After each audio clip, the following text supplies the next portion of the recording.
महाराष्ट्र जमीन महसूल अधिनियम 1966च्या कलम 155 नुसार खरेदीत असताना सातबारा उतार्यावर नाव लागलेले असेल तर कलम 155 अन्वये खरेदी खत रद्द होते का किंवा सातबाऱ्यावरील लागलेले नाव रद्द होतात का?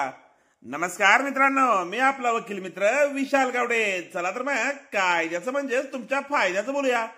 कलम 155 हे महसूल दप्तरामध्ये झालेले तांत्रिक चुका दुरुस्त करण्यासंदर्भातील आहे. एखाद्या रजिस्टर्ड असताना एखाद्या व्यक्तीचे नाव सातबाऱ्याच्या उतार्यावर नोंदवलेले असेल किंवा वारस हक्काने किंवा कोणत्याही न्यायालयाच्या आदेशाने सातबाऱ्याच्या उतार्यावर एखाद्याचे नाव नोंदवलेले असेल तर सातबाऱ्याच्या उतार्यावर मालकी हक्कामध्ये कायदेशीररित्या नोंदवलेले नाव हे कलम 155 प्रमाणे दुरुस्ती करून कमी करता येत नाही.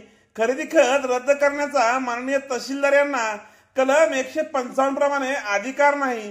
ती बाब त्यांच्या अधिकार क्षेत्राच्या बाहेरील आहे आणि अशा प्रकारे कलम 155 अर्जामध्ये सातबाऱ्याच्या उतार्यावर खरेदी खताने लागलेले नाव कमी केले असल्यास त्यांच्या विरुद्ध उपविभागीय अधिकारी यांच्याकडे अपील दाखल करता येईल. या कोर्ट कचेरी या YouTube चॅनलला सबस्क्राईब करा.